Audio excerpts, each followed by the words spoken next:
भारत का रक्षा क्षेत्र अब उस मोड़ पर खड़ा है जहां केवल ज्यादा बजट देना पर्याप्त नहीं रह गया है, बल्कि असली कसौटी ये बन चुकी है कि उस पैसे से कितनी मजबूत सैन्य क्षमता खड़ी की जाती है।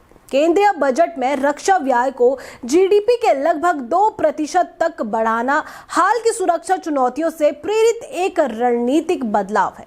लेकिन इसके साथ ये सच्चाई भी जुड़ी है कि मानव संसाधन की स्थायी लागत, अधिग्रहण प्रक्रियाओं में देरी और उद्योग की सीमित क्षमता और भी बेहतर नतीजों में बाधा बनती है।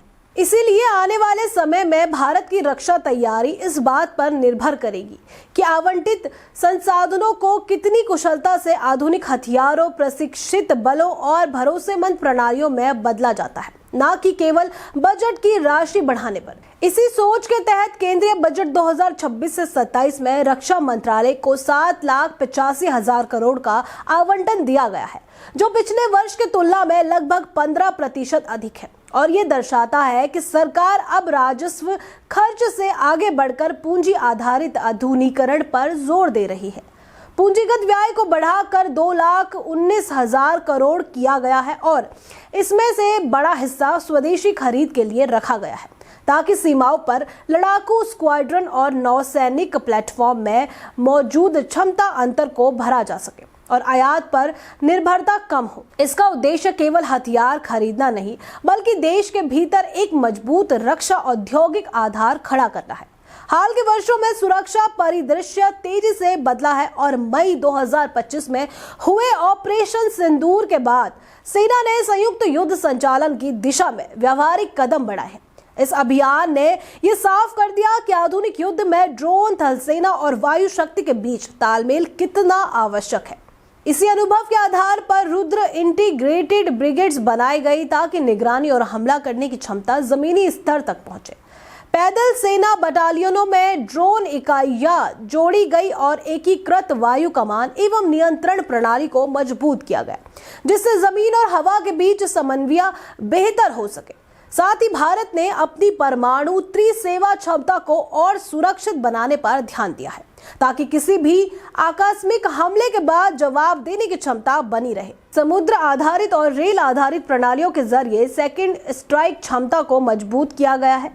आईएनएस अरिदमन की कमीशनिंग और अग्नि प्राइम के रेल आधारित परीक्षण ये संकेत देते हैं कि भारत तेज प्रतिक्रिया और स्थायी निवारक शक्ति की दिशा में आगे बढ़ रहा है, खासकर हिंद महासागर क्षेत्र में बढ़ती चुनौतियों को देखते हुए। वायुसेना की घटती स्क्वाड्रन संख्या को संतुलित करने के लिए स्वदेशी लड़ाकू विमान कार्यक्रम को भी गति दी जा रही है। तेजस MK2 और AMCA जैसे प्लेटफॉर्मों के लिए GEF 414 इंजन समझौता तकनीकी आत्मनिर्भरता की दिशा में बड़ा कदम है। HAL द्वारा तेजस MK1A विमानों की डिलीवरी की तैयारी इस बात का संकेत है कि भारत केवल योजनाओं में नहीं, बल्कि जमीनी स्तर पर भी उत्पादन क्षमता बढ़ा रहा है, ताकि 2 मोर्चों पर संभावित चुनौतियों का सामना किया जा सके। समुद्री क्षेत्र में भी भारत विदेशी निर्भरता से निकलकर स्वदेशी ताकत पर भरोसा बढ़ा रहा है। स्टील्थ फ्रिगेट और पनडुब्बी कार्यक्रमों के जरिए नौसेना की ब्लू वाटर क्षमता मजबूत हो रही है। INS वाक्षीर और प्रोजेक्ट 17A जैसे जहाजों के शामिल होने से ये साफ है कि आने वाले वर्षों में भारतीय नौसेना का बेड़ा आकार और क्षमता दोनों में बढ़ने वाला है, जिससे हिंद महासागर में भारत की उपस्थिति और प्रभाव मजबूत होगा। रक्षा सहयोग के मोर्चे पर भी भारत ने रणनीतिक विविधीकरण अपनाया है। यूरोपीय संघ के साथ सुरक्षा समझौते से साइबर, अंतरिक्ष और समुद्री क्षेत्रों में सहयोग बढ़ेगा और इससे भारत को उन्नत सेंसर चिप्स और तकनीकी प्रणालियों तक बेहतर पहुंच मिलेगी। ये नीति किसी एक देश या ब्लॉक पर निर्भरता का काम करने और बहुआयामी साझेदारी बनाने की दिशा में अहम कदम है।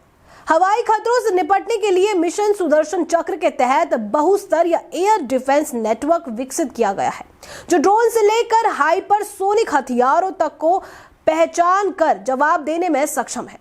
S-400 स्क्वाड्रनों के ऑपरेशनल होने से भारत की वायु सुरक्षा पहले से कहीं अधिक मजबूत हुई है और किसी भी संभावित हमले का सामना करने की तैयारी बेहतर हुई है। तकनीकी आत्मनिर्भरता के लिए सरकार ने IDEX और पॉजिटिव इंडिजिनाइजेशन लिस्ट के जरिए स्टार्टअप्स और निजी क्षेत्र को रक्षा क्षेत्र से जोड़ा है।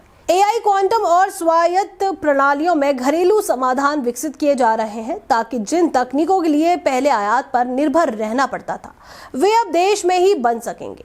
इसके साथ साथ अंतरिक्ष और रक्षा के मेल से सेंसर टू शूटर क्षमता को तेज किया जा रहा है और GS-87B जैसे उपग्रह सेना को सुरक्षित और तेज संचार उपलब्ध कराने वाले हैं।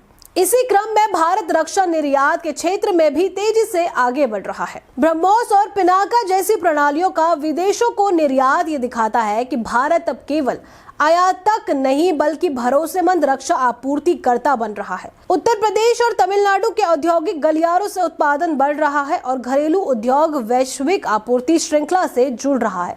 इसके बावजूद कई चुनौतियां बनी हुई है। पेंशन और वेतन पर भारी खर्च से आधुनिकीकरण की गति प्रभावित होती है। वायुसेना में स्क्वाड्रन की कमी बनी हुई है। जेट इंजन और उन्नत सेंसर जैसी तकनीकों में विदेशी निर्भरता अब भी चुनौती है। थिएटर कमांड के क्रियान्वयन में देरी हो रही है और DRDO की कई परियोजनाएं समय और लागत दोनों में पीछे रह जाती हैं। अग्निपथ मॉडल में तकनीकी कौशल की निरंतरता, LAC पर अवसंचारना की कमी और साइबर युद्ध की बढ़ती चुनौतियां भी सुरक्षा तैयारियों को जटिल बनाती है। इसीलिए आगे का रास्ता सिर्फ बजट बढ़ाने का नहीं बल्कि नागरिक और सैन्य अनुसंधान को जोड़ने, तेज अधिग्रहण प्रक्रिया अपनाने, संयुक्त लॉजिस्टिक सिस्टम बनाने, साइबर क्षेत्र में फॉरवर्ड डिफेंस रणनीति लागू करने और रक्षा निर्यात को विदेश नीति के औजार के रूप में इस्तेमाल करने का है। साथ ही सैन्य शिक्षा में तकनीकी प्रशिक्षण को मजबूत करना भी उतना ही जरूरी है। आखिरकार भारत की रक्षा शक्ति का भविष्य इस बात पर निर्भर करता है कि वो खर्च को कितनी तेजी और समझदारी से वास्तविक सैन्य क्षमता में बदल पाता है। बजट 2026 से 27 दिशा दिखाता है, लेकिन असली सफलता तभी मिलेगी जब तकनीक, मानव संसाधन और संयुक्त संचालन एक साथ आगे बढ़े और भारत बदलते वैश्विक सुरक्षा माहौल में एक मजबूत, आत्मनिर्भर और भरोसेमंद शक्ति बनकर उभरे। ऐसी ही जानकारी के लिए बने रहिए हमारे साथ।